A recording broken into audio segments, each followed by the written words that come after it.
in the pursuit of truth and common sense in an unbelievable world. You're listening to the Right Mind podcast with your host, Todd Schowalter.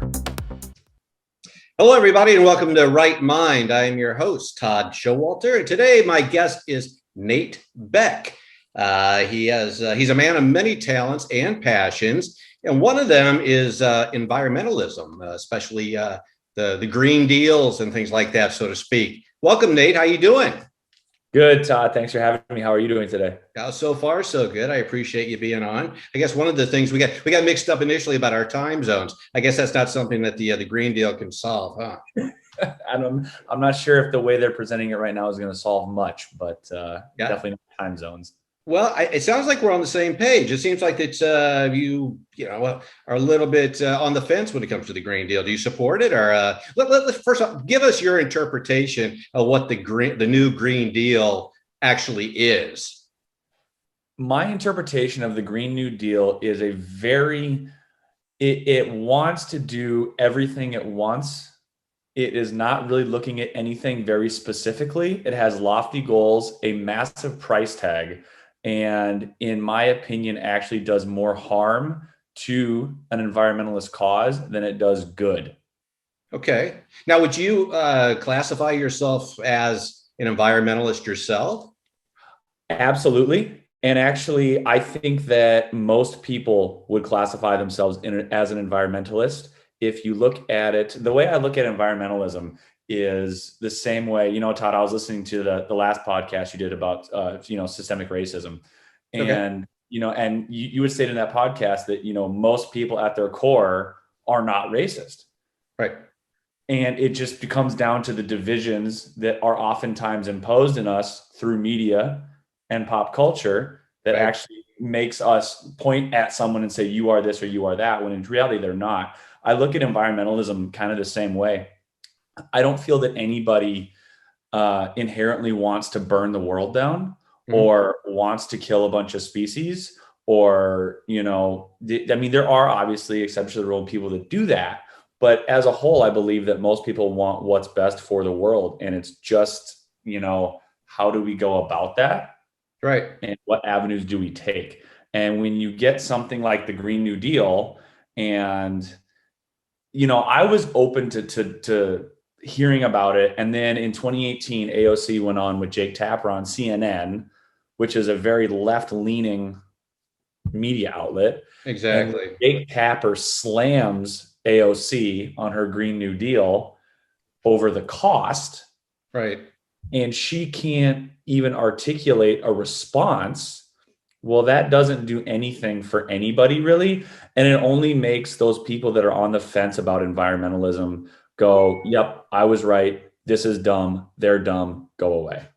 Yeah, and it's you mentioned one of the earlier podcasts, and again, one of the last podcast I just did. I was talking to a lady that we're talking about transgender and then liberals and conservatives and things like that. And again, it gets down to it that nobody, everybody wants to get along. Everybody, kind of at the bottom of the end of the day, I should say. I don't think you have a lot of this division happening in real life as much as the media and, Congress would like for you to think.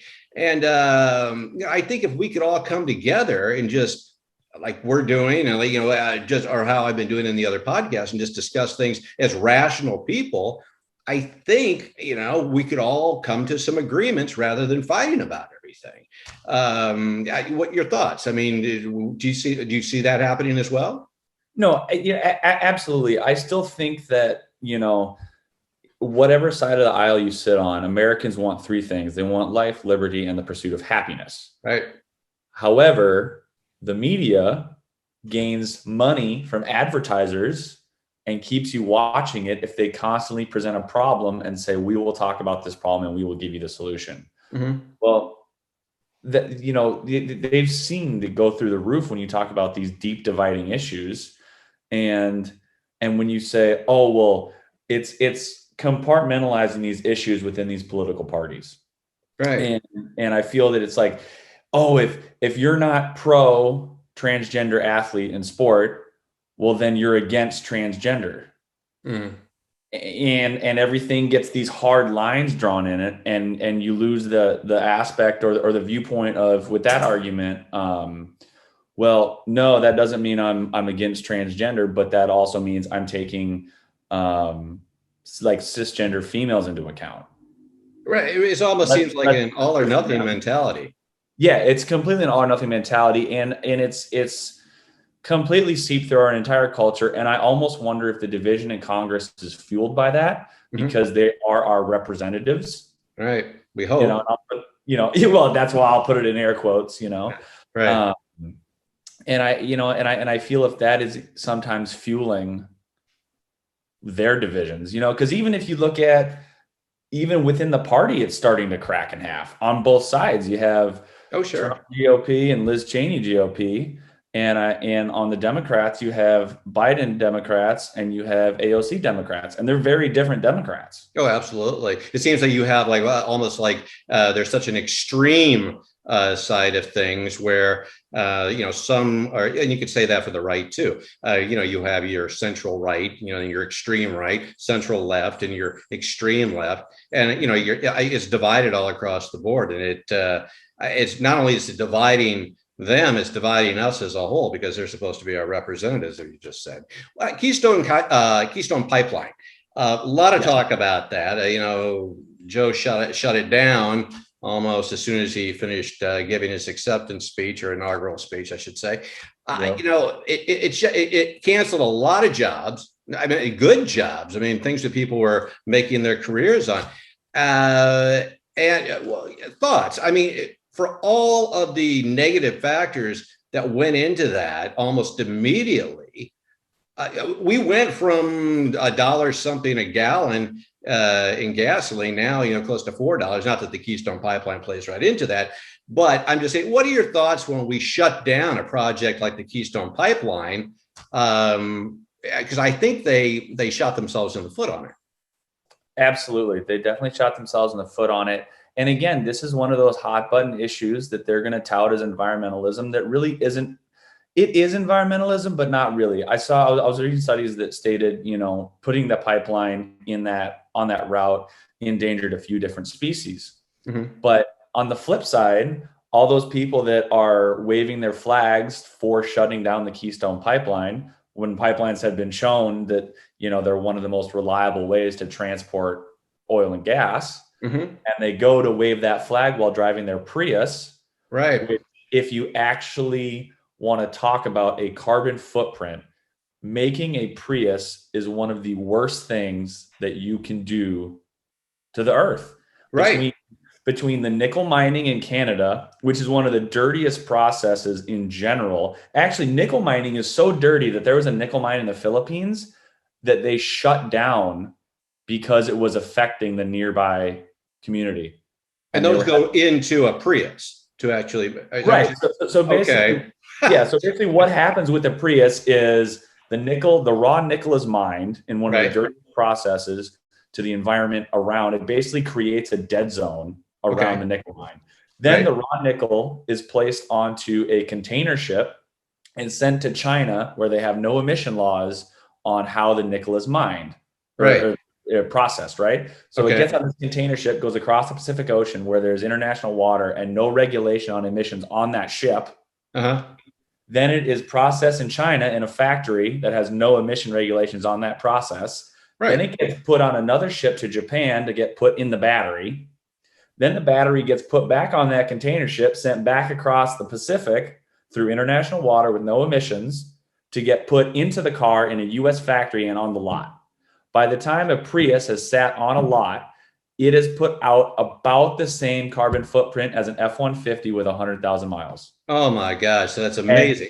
You don't hear about that, though, do you? No one looks at that. And then the battery will last for 10 years. Right. And then the battery has to be taken out and replaced. And that battery is now going to go to a landfill where it will seep into the ground and ruin that soil and contaminate that drinking water for eternity. Okay, so what is and I heard similar things about these wind power, the turbines and all or whatever they call them. They're out there in the middle of the fields generating wind power, where they don't decompose. I mean, they don't have no way of getting rid of these things when they're out of use. I mean, they're basically they're taking up space. I mean, none of this stuff seems to fall into the scenario. Why?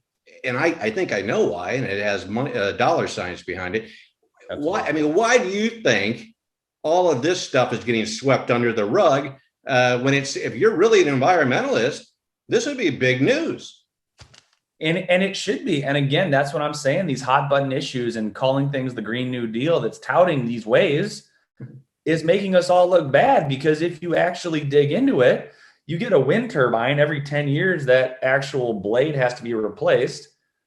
And you can't, it's not like a blade's going to, decompose into the ground. Right. So now we're going to have all these landfills of wind turbine blades. So we're just swapping one problem for the other, when in truth, the real problem is the rate of consumption. And I'm only going to speak for Americans because I'm an American. Right. Exactly. Absolutely. The rate of consumption here. I just read an article yesterday that stated if Americans would buy one thing used per year, every single American purchase one thing used instead of something new. Okay. Whether that be, buying a used car or buying maybe used furniture or something, that it would decrease the carbon footprint to the equalization of 100 million cars on the road. But that doesn't help. That doesn't help them. That doesn't go with the narrative. I mean, that we're just going to push that out of the way. And again, I think I've said all along, what we're trying to do here with this particular program is trying to look at the common sense aspect of things and bring the facts to the table so that we can all decide. And things like that just aren't being presented. And, obviously you have dollar signs that are involved with this. I mean, one of the things that I was looking into earlier, I mean, the pipeline, it may be shut down, but now you're more reliant on rail traffic to actually get the fuel to where it needs to be. Now, who's benefiting off all this rail transportation? And to me, that doesn't seem as efficient as a pipeline.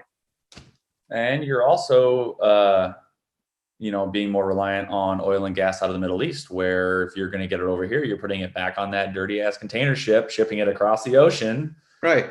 You get over here instead of a pipeline that, runs from Canada to the U.S. Well, this whole Paris deal, the Paris Accord or whatever that, Donald Trump got us out of, and now we're back into. Do you think that's actually, is that something, you look at all the money that we're putting into it as a country, is that something that we should be a part of? Now, I'll file that under the same as, there's this new movement called 30 by 30. Okay. And basically what that's stating is we're going to protect 30% of our waters and 30% of our land by 2030 to combat global climate change, right? Mm-hmm. And this is a worldwide thing. That's movement is a perfect word for it, because I'll file this into the same umbrella as the Paris Climate Accord. Is when you get all these countries in on one thing, it's very hard to get them all to agree to implement in the same way, because everyone's problem is different. Right. So if you have a country like right now, 26% of US waters are already protected. So we're already at almost 30%. But when you look at a country like China, where they're not like that, but then does that mean that everyone that signed 30 by 30, which is not actually an organization, it's just a movement, open to interpretation from every country on their own. Right. Do you now then raise it to 40 by 30? Or if Angela Merkel decides that this is going to be best for Germany, and Biden just says this is going to be best for the US, but they don't fit together. It's putting lines in the sand. Again, it's putting lines in the sand that can't bend. So, just makes it difficult for everyone. It kind of doesn't let us all choose what is best for our own community. Yeah, I totally agree. And the other thing I keep saying is, whether it's the kid, Greta Thunberg or whatever, and I mean, out there screaming, and it always seems to be that the U.S. is put at the top of the evildoers. when in fact you have China, it's the biggest offender. You have all these other things that you have to look at. I mean, a lot of bigger kids in the room, so to speak. I mean, how are we? I understand that. I mean, if there's certain things that we can do, great, which I think we have. I think that there really have been measures over the last few decades to improve the environment. But what are we going to do about everybody else? If I'm doing my part and, my pipeline's being shut down and there's no fracking and none of this other stuff and nobody has a job anymore and we're all doing, for whatever reason, our environmental part and everybody else is out there doing whatever the heck they want, what good is this doing? Especially when the bigger populated areas, bigger countries are doing something far worse. I mean, I'm not saying we should all just, throw caution to the wind. But I think more than just the United States, who's not the major contributor, needs to be on the page with this thing. Absolutely. And I'll reference Fukushima, the nuclear disaster in Japan. We're having problems over here still in our waters off the Pacific due to that over there. Sure. So even if the US went completely carbon neutral, China is still a major problem. Now, I would never, say, well, then if they're not going to do it, then we shouldn't do it and just screw it all. Right. Because ultimately, if we went carbon neutral, the Earth would be a better place environmentally, obviously, than if we didn't. But then you got to take the flip side of that is like, what are we giving up by going carbon neutral in terms of production, manufacturing, industrial, that might put us in like an awkward position when you have China that can just blast as much they want into the atmosphere and produce things at this, tiny rate.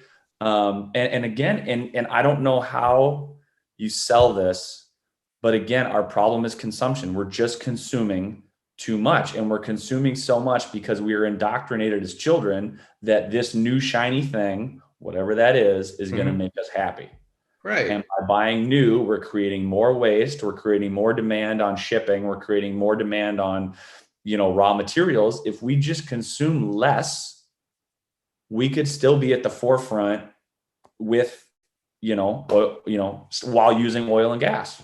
We just Absolutely. need to consume and I think that, over the past few decades, I mean, if you go back to the Industrial Revolution and times like that, I think we've made major strides in actually improving the environment and doing our part. It just seems that right now there are some ulterior motives to this whole thing that just don't add up. And then you've got people like John Kerry flying around. I mean, this is common news, flying around in his private jet, emitting carbon all over the globe. And then he has the gumption, the hypocrisy to step off his plane and try to sell us on all this stuff. I mean, what are we stupid? I mean, if it's one thing, if I'm really not intelligent enough to understand all this, but when somebody does something so blatantly in my face, I mean, that's an insult, don't you think? Absolutely. Or it's the same as Greta Thunberg flying all over the place on a private jet. Yeah.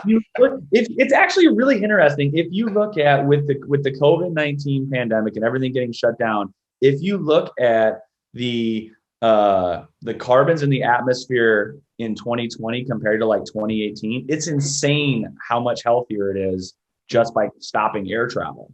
So when you have the John Kerrys and the Greta Thunbergs of the world stepping off their private jet and touting that, it's just like, really? Exactly. Really? And we're just supposed to say, oh, that's okay. What? I mean, it's interesting because I myself, like when we had talked, via email, I'm kind of all over the board, right, in terms of, I work in the motorcycle industry and the surfing industry, and usually those two don't get along environmentally. And we have the EPA here. So, for everyone that doesn't understand how the EPA works in the motorcycle industry, motorcycles manufactured after, I believe now it's 1978 and later, have different emissions than 1978 and earlier, with the exception of the state of California. Harley, Yamaha, Indian, Polaris, they all have to make a different bike for the state of California than they do everywhere else because of emissions, right? Right. You're going to tell me now, so I'm out of Florida, so my motorcycles are not legal to even operate in California.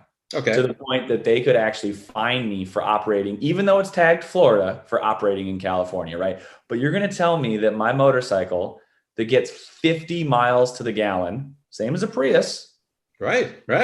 is the problem. That's cooler, by the way, much cooler.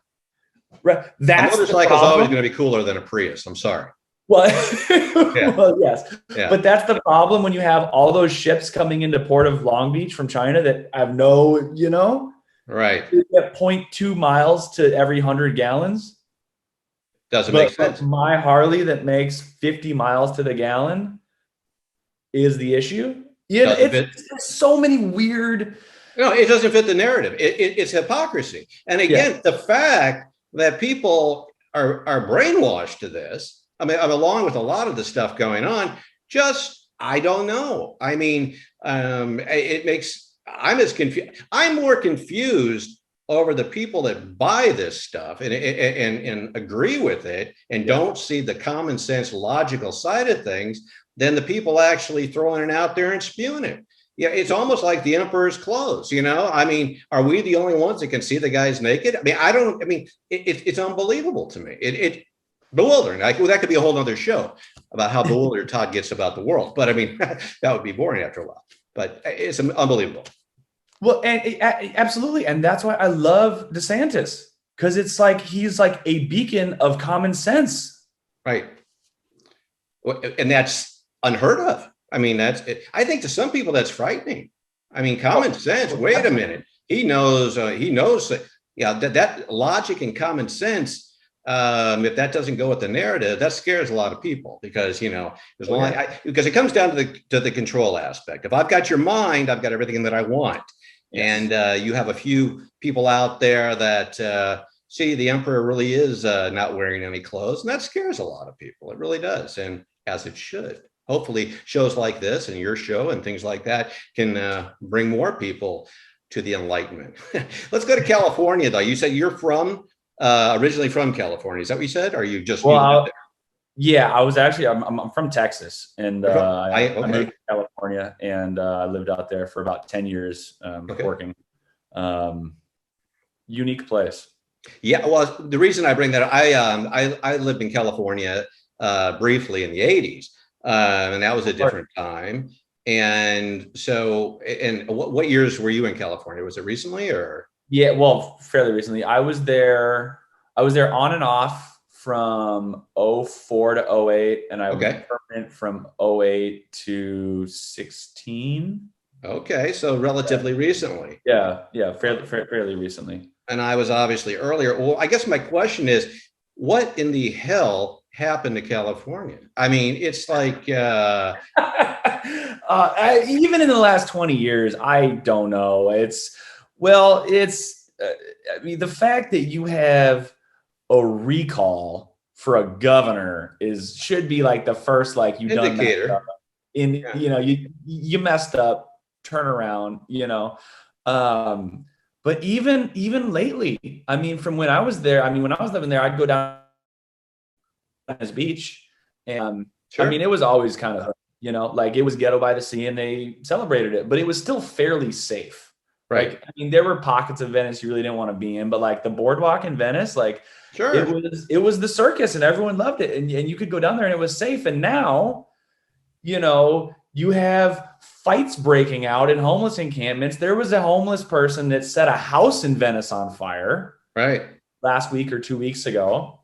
And and I don't really understand what the city of Los Angeles is doing about it, because their answer is, well, we're going to clean up Skid Row. Everyone that is homeless is going to get a small mini home that we're going to have the taxpayers help pay for, and they're going to be housed at Dockweiler Beach. I wish I had that when I lived there. I would have liked Dockweiler Beach. And Will Rogers, the second site is in Malibu. Oh, nice. Palisades. And I'm like, I'll just go back. I'll sleep on the street for 2 nights, and then I'll get my free house. Why not? I'm just The residents are so up in arms about it, understandably.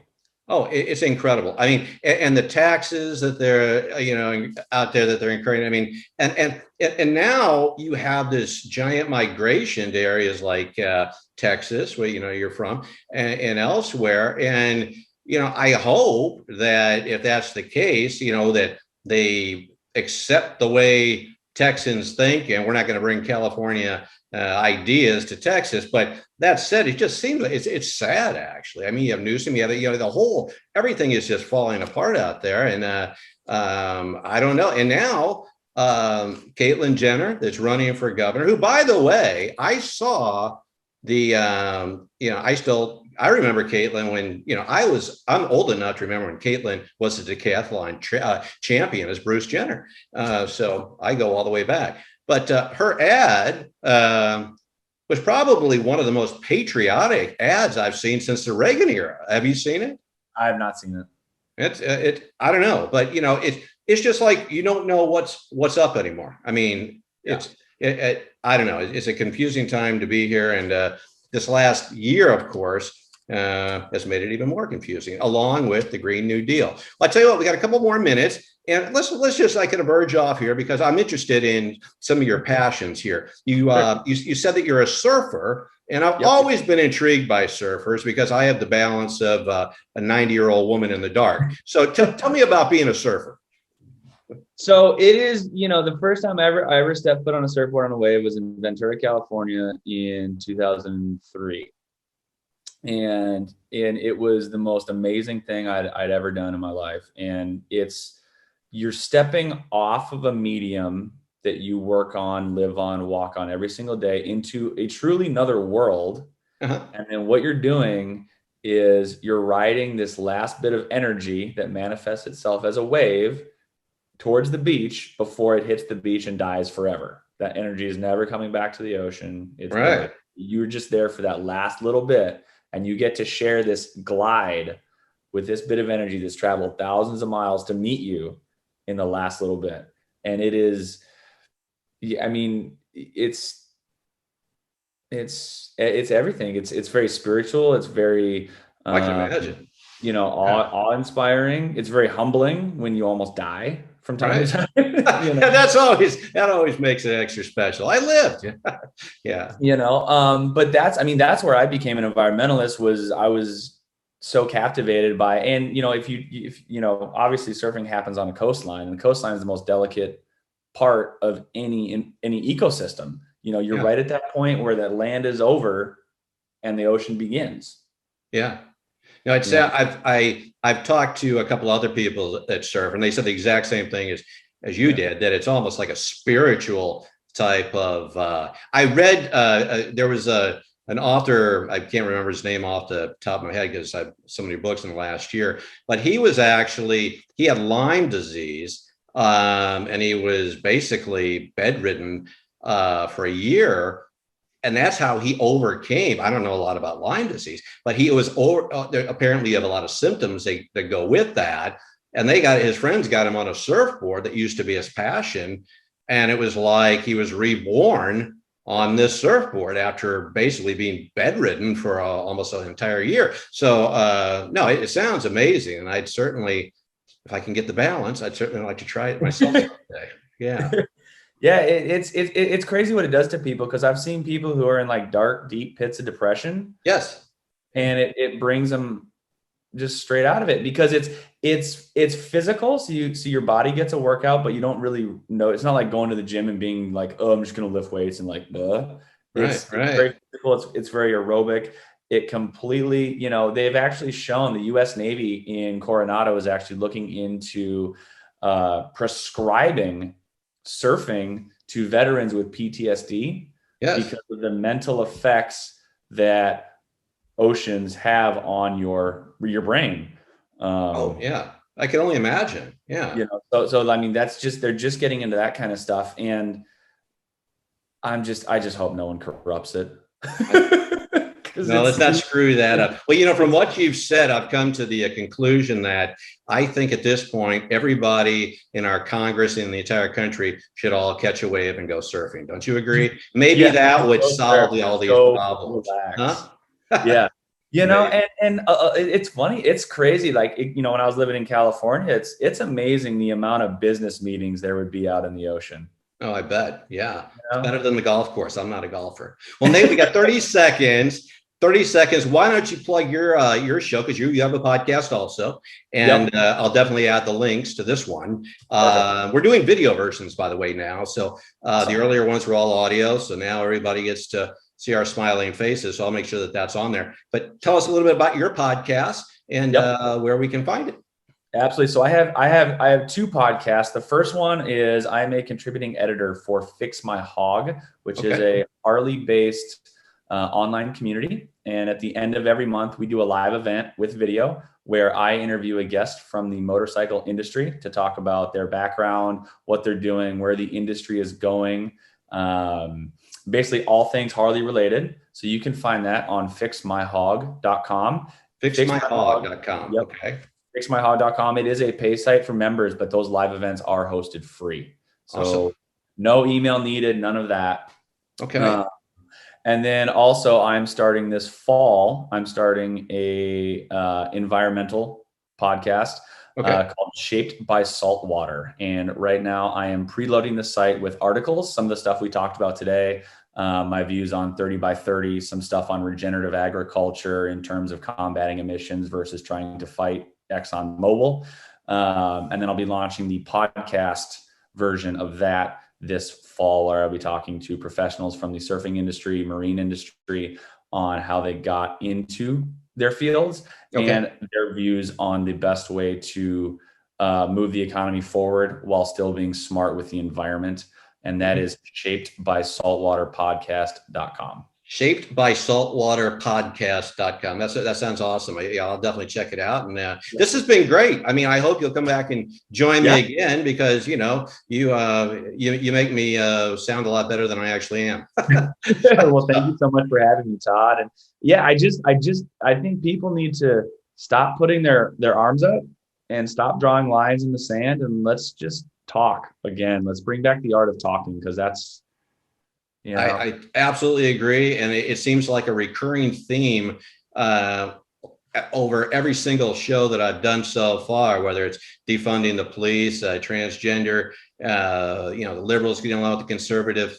Everybody basically wants to get along, and the systemic racism, everything.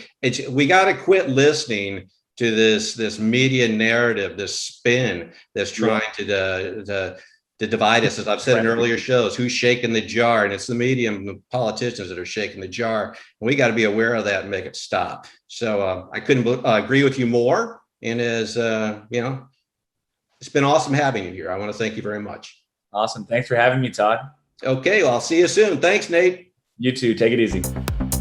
This has been the Right Mind Podcast with Todd Schowalter.